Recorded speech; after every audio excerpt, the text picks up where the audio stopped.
سلام الاخوات، كي دايرين؟ لاباس؟ مزيان؟ نتمنى تكونوا مزيانين وباحسن الاحوال. الاخوات ديالي الاخوات ديالي المتتبعات ديالي اللي كيتابعوني في قناتي، في قناه فاتي. جبت لكم وصفه ديال البرد واللي كتعاني بالبرد، وهاد الوصفه هذه كتصلح حتى الاطفال الصغار. وصفه ديال الكحه واللي كتكون عندنا في الصدر، وديك الكحه الراشيه اللي كتكون عندنا في الصدر وما كيقدوش الاطفال ديالنا يكحوا.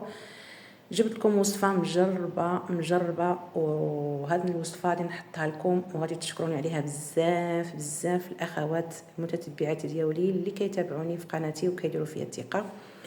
جبت لكم هذه الوصفه ديال الزبيب الاخوات ديالي، والزبيب راه معروف، ها هو الزبيب الكحل، ها هو معروف. وجبت لكم هذه الوصفه وبغيت نشاركها معكم الاخوات اللي عندهم الاطفال كيكحوا بزاف وعندهم الصدر ما كيقدوش يكحوا، داك الشيء اللي كيكون عندهم في الصدر ما كيبغيش يخرج. جبت لكم هذه الوصفه هذه غادي تعطيكم نتيجه المده ديال 3 ايام، وشكروني عليها وبارطاجيو لي هذا الفيديو هذا فضلا ليس امرا. نشكركم بزاف اخوات ديالي. هانتوما عندنا هنايا الوصفه. الزبيب من بعد ما غسلته، راني غسلته مزيان اخوات ديالي. ملعقه كبيره ديال الزبيب، هانتوما شوفوا، ملعقه كبيره ديال الزبيب غادي ديروها في كاس ديال الماء.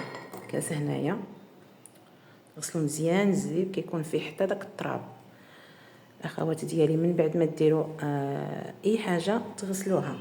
انا درت الماء دافي، من بعد ما دفيت الماء، ها هو دفيت الماء اخوات ديالي، وغادي نفرغوا على هذا الكاس ديال الزبيب وغادي نخليه ليله كامله الاخوات ديالي. من بعد غادي نخليه ليله كامله، وان شاء الله غادي نوريكم الطريقه ديال هذه الوصفه هذه. الاخوات ديالي انتما من بعد الزبيب ما بيتو ليله كامله حتى يرطب ويطلق هذاك الفوائد ديالو. شوفوا الزبيب كينتفخ.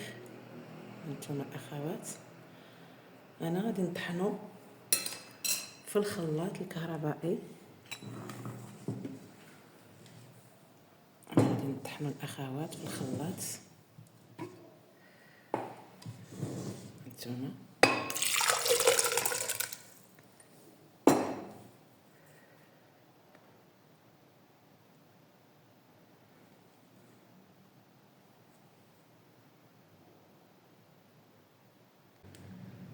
وهانتوما الاخوات ديالي من بعد ما طحنت الزبيب في الخلاط الكهربائي غادي تصفيوه. نتوما كل ما تبغيو ديروا تصفيو. هانتوما الاخوات كيبغي هذاك الماء اللي رقدنا فيه الزبيب، بيت ليله كامله مرقدين الزبيب. هانتوما فيه واحد الريحه ما شاء الله. ها هي هاد الوصفه هذه راها مجربه، اي وصفه كنجربها كنحطها لكم. الوصفه مجربه ديال الكحه اللي كتكون عندنا في الصدر وما تبغيش تخرج، وحتى الاطفال هذه تصلح حتى الاطفال الاخوات ديالي، وطبيعيه ووصفه مجربه. وكنحط لكم الوصفات المجربه، ما كنحط لكمش الوصفه اللي ما تكونش عطات نتيجه. وهذه الوصفه كتعطي نتيجه المده ديال 3 ايام. الاخوات ديالي شاركت معكم الوصفات، اي وصفه كان نديرها نجربها كنشاركها مع الاخوات ديالي اللي كتثقوا فيا.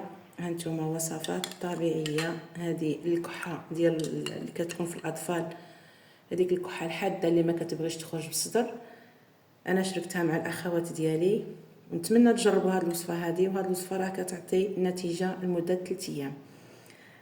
نتمنى تجربوا هذه الوصفه الاخوات ديالي وتكتبوا لي في واحد التعليق وتفرحوني كما كنحط لكم الوصفات. فرحوني بالتعاليق ديالكم الزوينه. الله يحفظكم ولا يطول عمركم، ولا مريض الله يشافيه.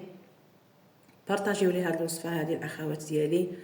الله يحفظكم ولا يطول لي في عمركم يا ربي.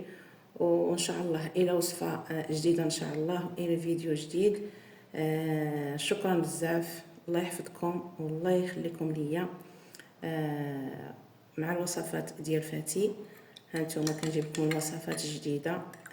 الزبيب الكحل من بعد ما تبيتوه ليله كامله اخوات خصو يبات، خصو يبات الاخوات. الوصفه هذه خصها تبات باش تعطي نتيجه، باش يعطي مفعول هذا الزبيب هذا. هانتوما شكرا بزاف. لله يخديكم، بارطاجيو لي هذا الفيديو هذا، الله يحفظكم ويطول في عمركم، ودعيوا لي برحمه الوالدين. شكرا بزاف على الثقه ديالكم فيا، وشكرا بزاف كتبعوني الاخوات ديالي، والسلام عليكم.